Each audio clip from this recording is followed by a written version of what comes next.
acabar aqui. Então, ela dá o basta lá na segunda estrofe, quando ela fala que vira a mesa, né? Assume o jogo. Então, ela dá esse basta. Não, chega, vou fazer o que eu quiser agora. Então, ela começa a se cuidar, né? 19ª, o que significa a expressão virar a mesa? O que significa virar a mesa? O que é virar a mesa? Dá um basta naquela situação. Mudar a vida dela, tipo, melhorar. Isso, melhorar, ter uma mudança brusca. Então, a virada da mesa é uma mudança brusca, uma coisa que ninguém espera, né? E não se esperava que ela fizesse isso. Então, dar uma outra direção para aquela vida que ela estava tendo, para a situação de vida dela. Então, isso é virar a mesa. Aí a pergunta é, ela se encontra no texto no sentido denotativo ou conotativo? Virar a mesa tem sentido denotativo ou sentido conotativo? Conotativo. Como? Conotativo. Conotativo, porque é o sentido figurado. Vamos fazer aqui um breve comentário a respeito de sentido denotativo e sentido conotativo, que isso vai ser importante para vocês também. O sentido denotativo é o sentido real, certo? Sentido denotativo é o sentido real. Então, quando você diz virar a mesa no sentido denotativo, é chegar lá na mesa, dar um solavanco nela e realmente fazê-la virar de pernas para o ar. Isso é o sentido denotativo.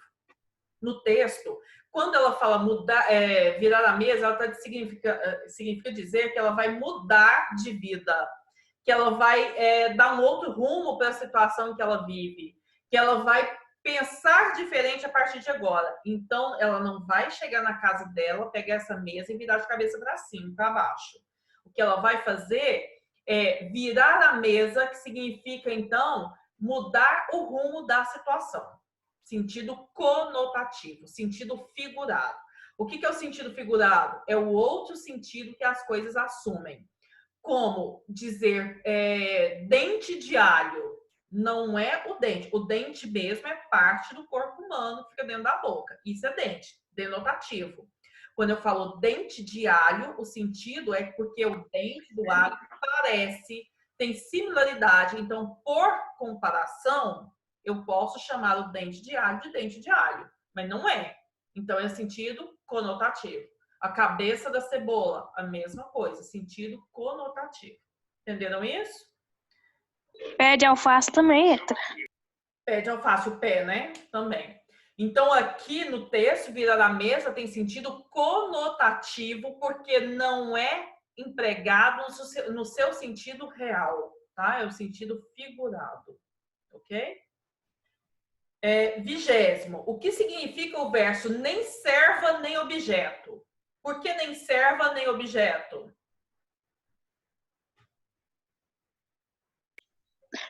Deixou de ser, né, professor, um objeto que era submisso. Então, agora, deixa eu ver aqui. Nem serve. Deixa de ser Amélia. Ela deixa de viver de função dos outros para viver em função dela mesma também.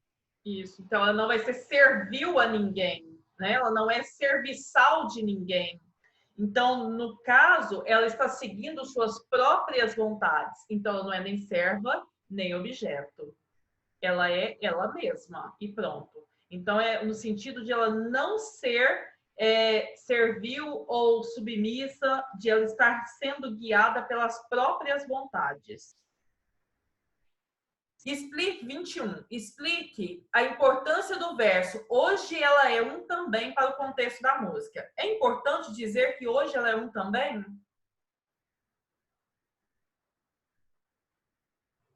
Ela é um o quê? Ser humano que tem opinião. Um ser humano, um indivíduo, uma pessoa que tem opinião própria, que pensa. Então é importante para a música dizer isso? Sim. Sim. Sim. Porque eles estão desconstruindo a Amélia, não é? Então a Amélia de antes é aquela que não tinha reflexão a respeito de nada, que não tinha vontade própria, que não era ninguém mesmo sem o marido. Então quem era a pessoa que pensava? O marido, né? E a Amélia seguia o pensamento do marido. Então, ela sendo um também, quer dizer que ela se torna uma igual. Ela é igual ao homem. Ela não está sendo uma seguidora dele. É igual, certo? Professor, Sim. é uma pergunta que meio que eu fiquei confuso. Amélia, ela é uma expressão usada para as pessoas, para as mulheres que são submissas, ou é uma mulher mesmo?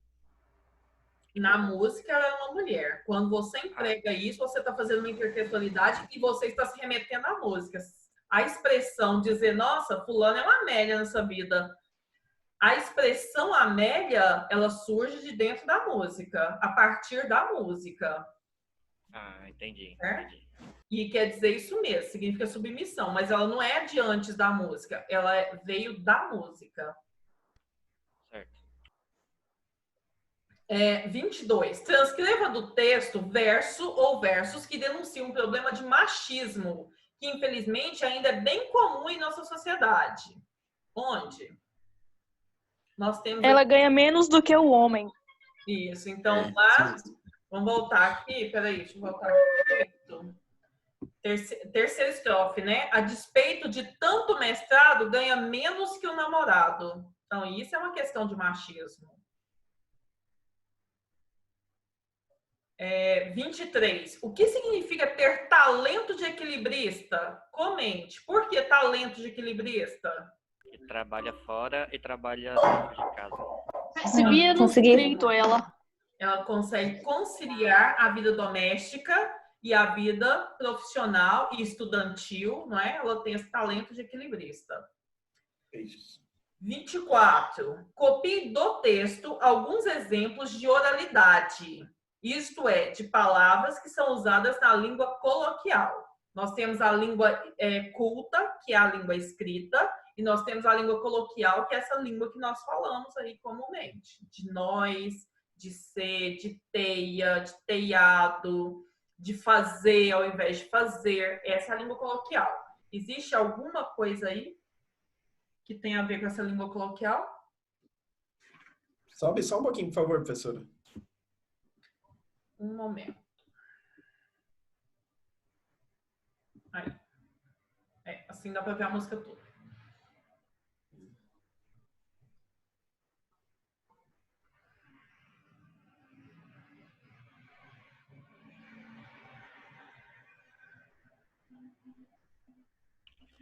Prendada seria? Não. Prendada é uma palavra da língua culta. Ah, ok. Vai ferver na night. E ferver. Ainda vai para night ferver. Ferver. Ferver. E o pra. Viram aí? O pra, a palavra é para, né? E não é pra. Ainda vai para night ferver. Isso, achamos 2 exemplos. No que a mulher poderia ser melhor com 30... Peraí, eu pulei uma. Pulou 25. Pulei, né? O que significa o verso? Ela é muitas. Você concorda com isso? Ela é muitas por quê? Ela é, no caso, ela é mãe, ela é uma profissional, ela é, no caso, uma líder, né, da residência. Então, certo. ela é muitas porque é mãe, porque trabalha fora, então ela tem uma profissão, porque ela é estudante, porque ela tem o papel de ser esposa, ou no caso dela de ser namorada, então é um outro papel, né? Então ela é muitas. Ela é social, porque ela vai pra night, né? Justamente, então ela tá na night, fervendo, é isso aí. Ou ela pode ser solteira e ainda ficar com outras pessoas legais. Pode Também. ser. Mas aqui no texto diz que ela tem um namorado, né? Ganha menos que o namorado, ela tem um namorado. Que triste pra ela. No que a mulher poderia ser melhor com 30 anos do que com 18? Cite 3 vantagens e 3 desvantagens. Vamos lá, Tem mais 18 juízo. anos. Quais são as vantagens de ter 18 anos? Tira a carteira. Mais Toda a idade. Carteira. Mais energia, Mais energia, mais vigor, mais disposição. O que mais? menos responsabilidades. Menos responsabilidades. 3 desvantagens de ter 18 anos. Pouca experiência. pouca experiência. Rebelde. Rebeldia. Ixi, eu conheço um monte. No caso, acho que o que a Maísa está querendo dizer é não ser tão levado a sério quanto uma pessoa de 30 anos. Ah, não ser levado a sério, sim. Isso aí, Renato. Valeu. Explicar sobre, como é que fala? Cuidados dos pais, por exemplo. Muita gente procura Não ter liberdade, liberdade, né, do que quer fazer. Então, olha, ficar sob o cuidado dos pais. Isso significa dizer, então, que ela não tem responsabilidade e ela ainda não tem uma profissão, não é? Não tem dinheiro com 18 anos, são desvantagens. E a mulher de 30? Quais são as vantagens de ter 30 anos? Já é mais experiente, mais Todas as respeitada. desvantagens da de 18. É uma profissão. Ter mais palavra quando falar, mais, né? Então, ela tem mais certeza quando fala. Sim, sim. Vantagem. Segurança, né? Tem também. Desvantagem vai para a beira da morte. Quais são? Vocês não falaram as três? A desvantagem é a vantagem de 18 anos lá. A desvantagem, professora, de 30 é que tá à beira da morte. Pode fazer mais nada, tá doendo. Nossa, Maísa. Vou cortando tudo daqui agora. Pera aí que eu tô buscando a placa. Vai ser ao vivo na live gravada, tá? Só um momento. Pera aí que eu tô indo ali. É bem assim, pode ser os cabelos, professora, pode ser os cabelos brancos também, né? Olha isso. Então, está envelhecendo, tá à beira da morte ainda não, Kelly. Está envelhecendo com 30 anos. Meu Silencia Deus, a Kelly aí. Eu com 20 já tô morrendo na dor nas costas. Kelly, você já tá quase na casa dos 30, gente, todo mundo sabe. Ah, para. Quais as desvantagens? O mercado de trabalho, professora. Querendo ou não, o mercado de trabalho hoje procura pessoas mais novas para poder ter uma visão, tipo assim, mais... Ampla. E não é ampla, é mais revolucionária. Mas isso aí você vai ter com 18 ou com 30? Mais jovens trazem. Depende, professora. Eu vi um programa de TV onde as empresas procuram só pessoas mais novas. Não pega mais da casa dos 29 para cima. Porque eles falam que pessoas mais, assim, de uma certa idade, elas meio que fica estagnada no mesmo lugar. Há 18 controvérsias. 18 anos, com 10 anos de experiência no mercado e 3 mestrados, professor. Pensei isso também, viu, Renato? Mas eu vi realmente a reportagem. Eu acho que a gente eles pensar bem. preferem os mais novos, porque, tipo assim, eles acabam dispensando os mais velhos porque eles têm mais experiência e tal, então acaba fazendo com que eles precisam ganhar mais. Agora, os mais novos, não. Eles estão lá para ocupar o cargo desses mais velhos e ganhar menos. E obter Professora, mais experiência também, né? na empresa onde eu trabalho, vai de cargo. Tipo, os expedidores, como já é mais trabalho pesado, já são mais pessoas novas. Mas vendedores, eles só contratam tipo de 25 para cima e com muita experiência.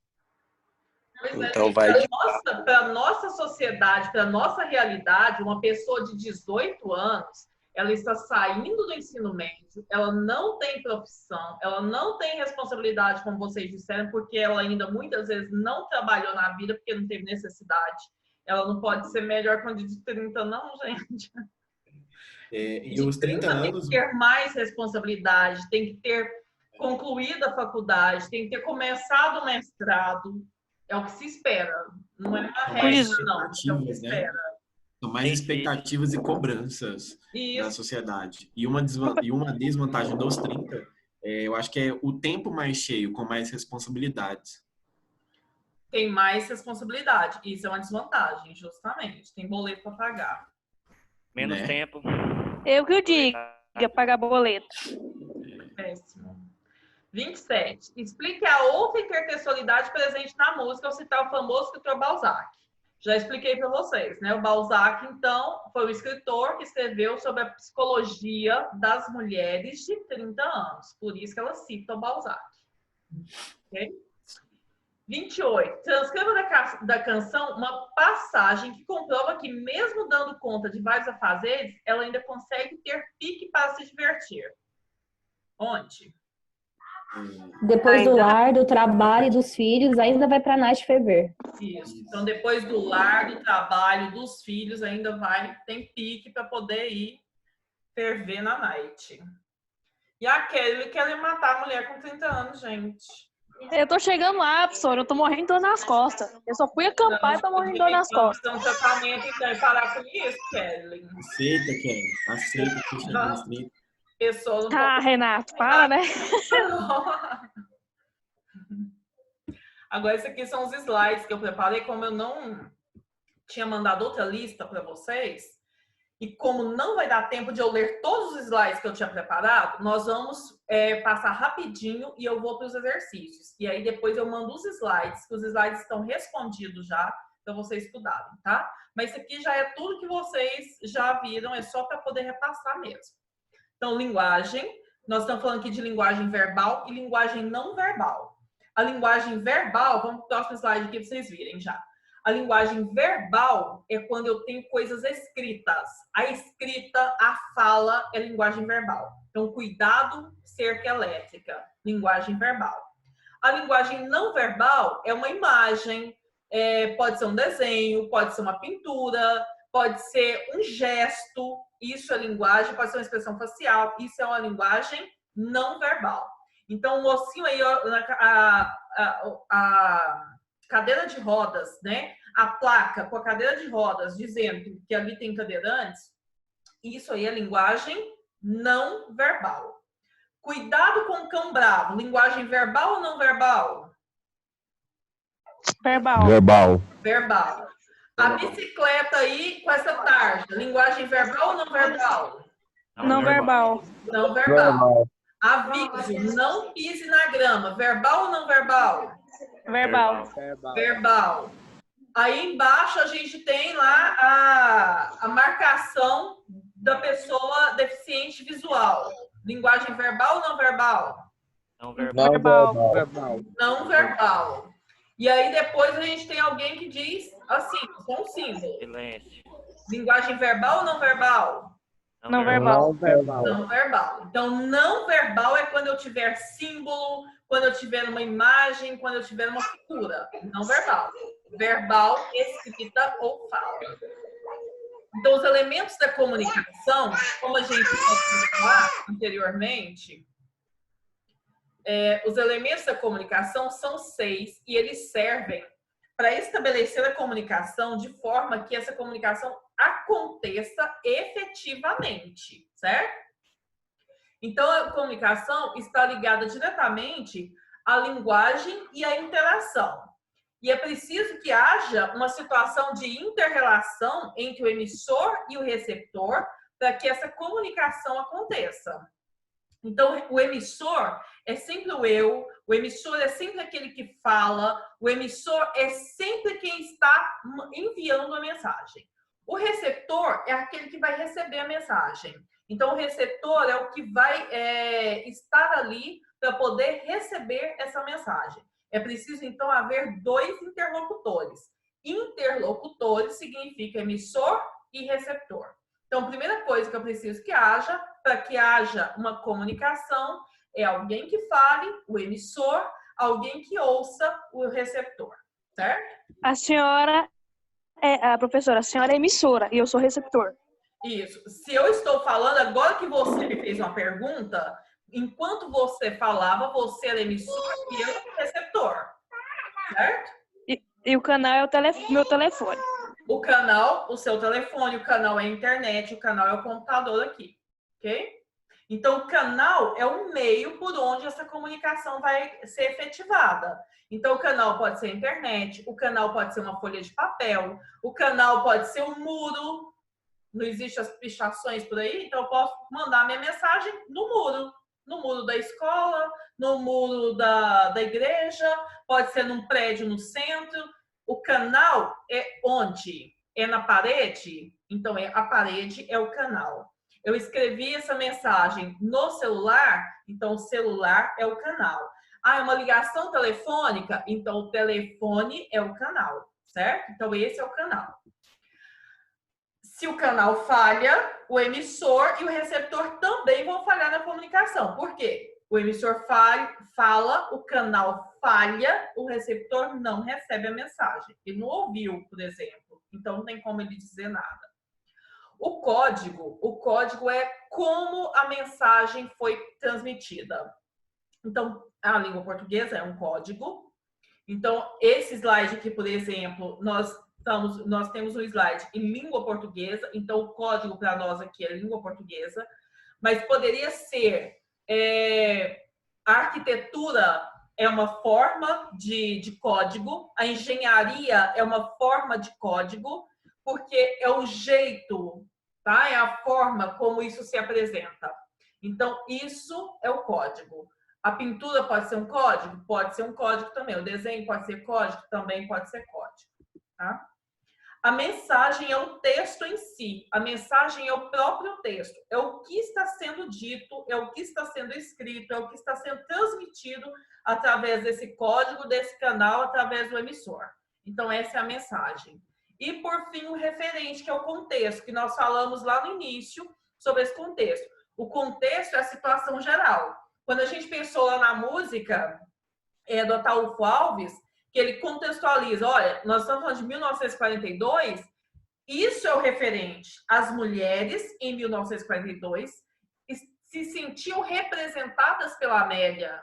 As mulheres, em 1942, eram Amélias. Por quê? Porque nós temos vários indicativos disso. A revolta do sutiã, por exemplo, acontece em 1960. Então, 18 anos depois. Então, nós temos indicativos históricos para poder dizer que o referente daquela música, o contexto daquela música, propicia nos dizer que as mulheres, praticamente todas, eram Amélias naquele momento, naquela época, para 1942.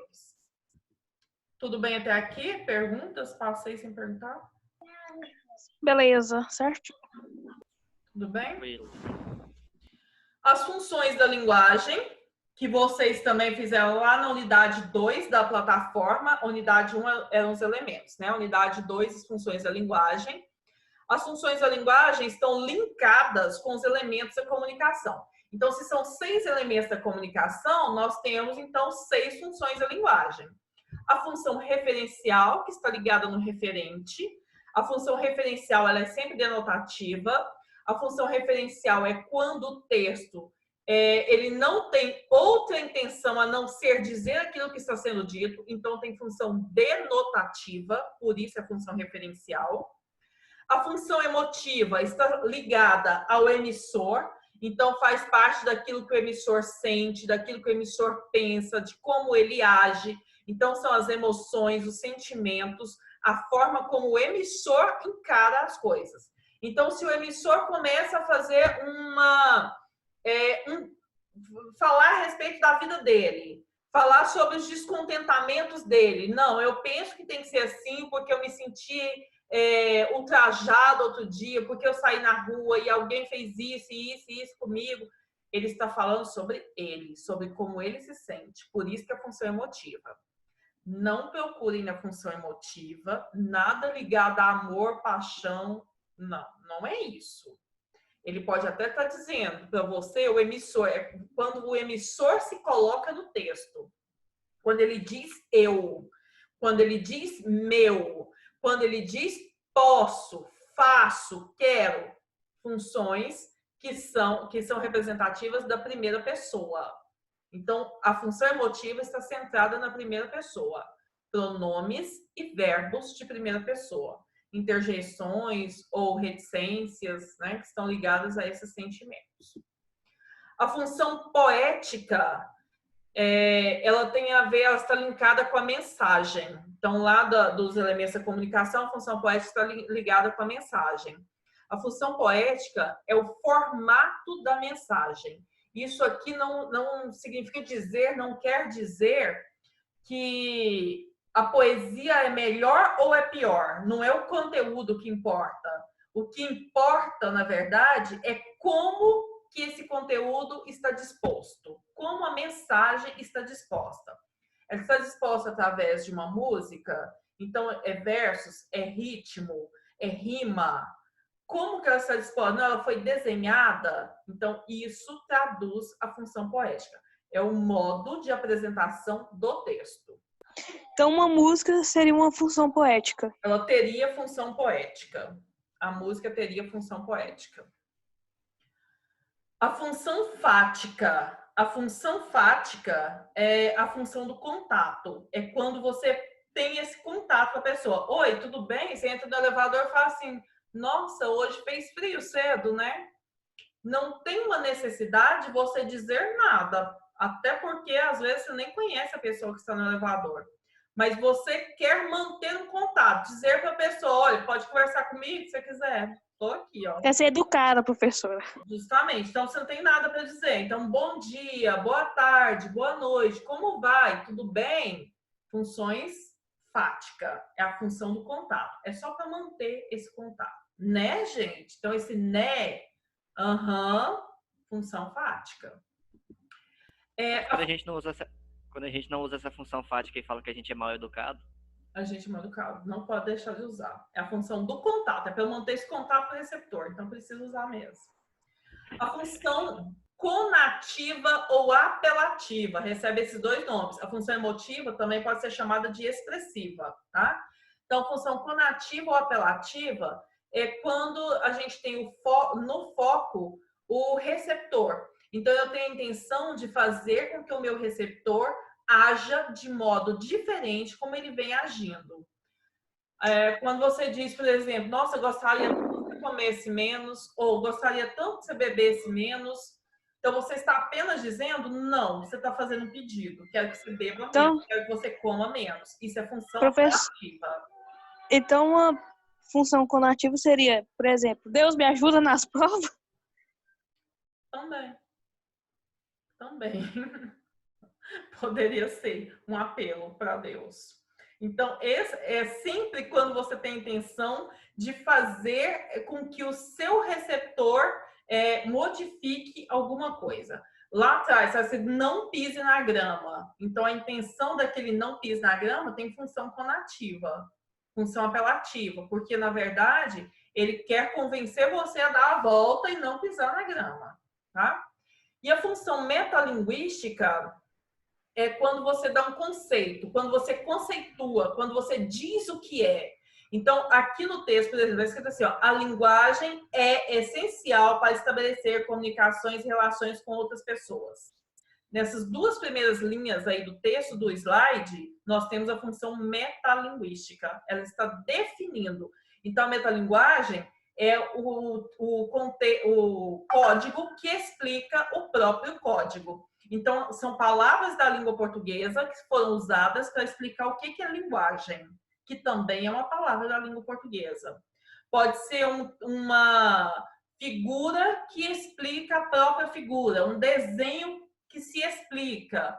Então, quando você tem uma função que explica a própria função, uma música que ensina a fazer música, função metalinguística. Um poema que diz o que é ser poeta, função metalinguística. Então, quando você está conceituando, a gente tem função metalinguística. Perguntas?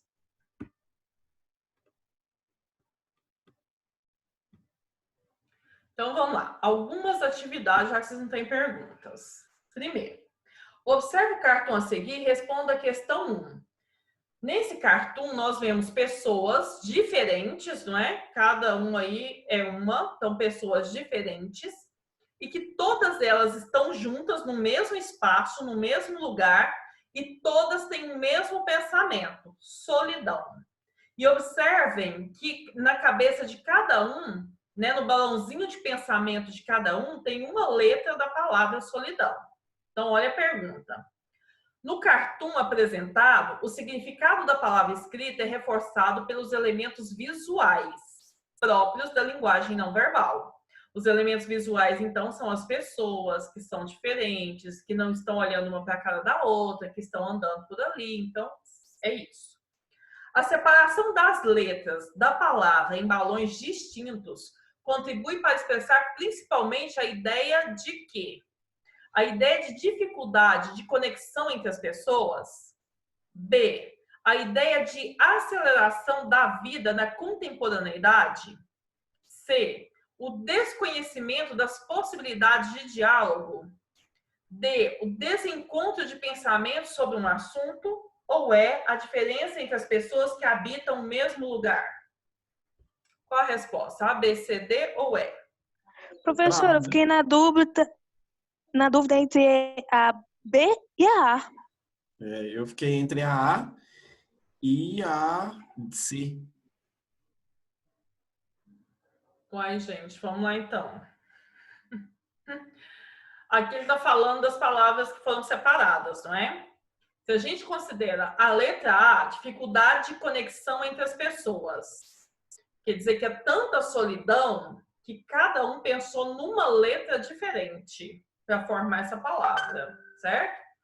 Se a gente considera a letra B, aceleração da vida da contemporaneidade. A solidão acelera a vida? Faz a vida ser mais rápida? Sim, Não. Não, professora, mas tipo assim, a vida é tão corrida que às vezes as pessoas não têm tempo de comunicação, assim, de parar para conversar e tal. Bom, foi o que eu pensei, né? Então, deveria ser o contrário. Então, o que elas deviam estar pensando é nessa correria da vida para causar solidão e não a solidão que causa correria. Não é isso? É. A solidão faz cada noite passar uma eternidade, né?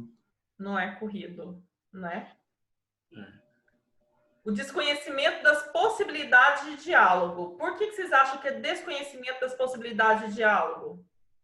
Porque às vezes elas pensam que os outros não estão pensando a mesma coisa, ou se eles conversarem em si, resolvem o mesmo problema de todos. Vamos ver então quem está certo. Vamos lá. Peraí, que o negócio. A dificuldade de conexão. Porque, na verdade, gente, se trata de cada um ter uma letra. Ninguém formou a palavra solidão sozinho. Viram? Por quê? Porque eles tinham dificuldade de conexão.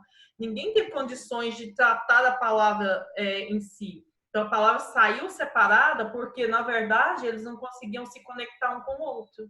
Não é por não conhecerem as possibilidades, mas é porque não conseguiam se conectar mesmo. A dificuldade de, às vezes, conversar com o outro dentro do elevador, lá, falar bom dia, hoje fez frio, essas coisas. Certo? Perguntas? Essa aí é fácil de errar. É fácil errar. Pois é, esse aí você botou pra moer, né? Não pode ser fácil errar, não. Tem que ser fácil acertar. Observa a tirinha para a questão 2. Nós temos a tirinha do Garfield e nós não temos aí, a não ser no primeiro, segundo, terceiro, quarto, quinto quadrinho, a palavra fora, que é linguagem verbal. Os demais são todas linguagem não verbal. Então, o Garfield está lá na rede, né? Ele é um bom vivão, ele gosta da vida boa. E aí o John chega e pede para ir no lugar, né? Fala fora.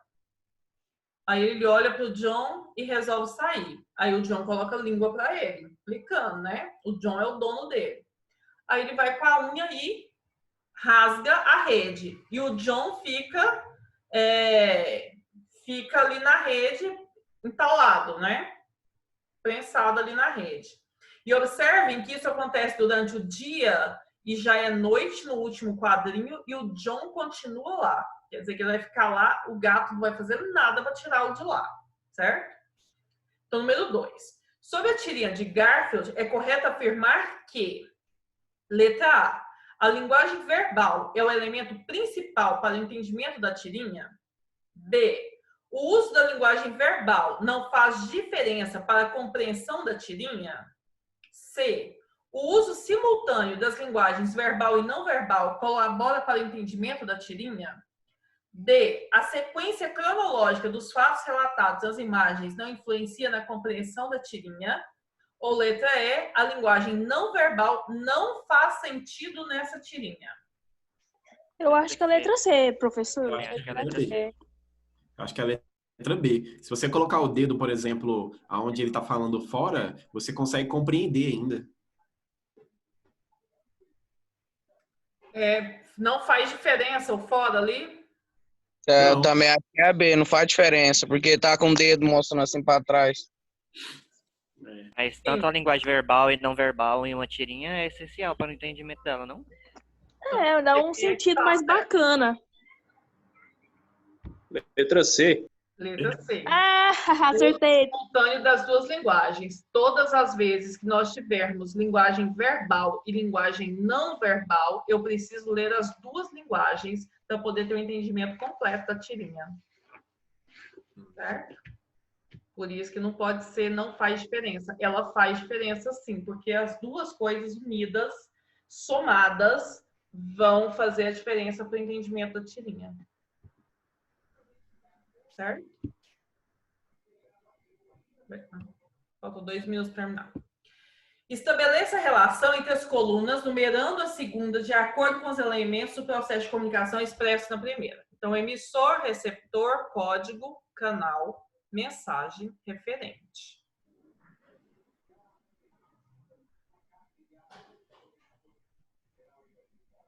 Então, olha. Então, é para a gente enumerar a segunda coluna de acordo com a primeira. É quem elabora a mensagem. Quem diz? Esse é o? Emissor. Emissor. Então, número 1. Vão anotando aí. Conjunto de sinais organizados de maneira que tanto o locutor quanto o interlocutor conheçam e tenham acesso. O código, né? O código. Canal é o código. Código. Conjunto de sinais é o código. O assunto, o contexto. Mensagem. Mensagem. Não? Referente? O Referente. O contexto é o referente. A quem a mensagem é dirigida? Ao receptor. Receptor. Ao receptor. O texto em si? Mensagem. Mensagem. O meio pelo qual a mensagem chega ao receptor?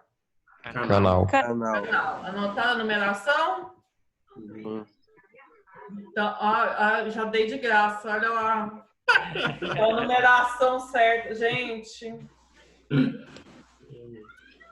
Eu acho que é a letra B, Professor, eu acho que é a B, hein? Professor, é a B, hein? Eu acho que é a B, professora. Não sei, não. Falar não, mas eu acho que é a B, hein? Gente, será que vai ser a B? Acho que é a A. Vamos lá, número 4. Acabando essa, vai abrir outra, professor? Oi? Acabando essa, vai abrir outra? Não. Vai, porque a gente precisa terminar mais uma partezinha dessa aqui. Tá terminando, né? Falta 1 minuto. Beleza. Então, tirinha para as questões de 4 a 7. De novo, nós temos as duas linguagens, verbal e não verbal. Gente, vou encerrar e vocês voltem, tá? Porque falta 1 minuto para acabar agora.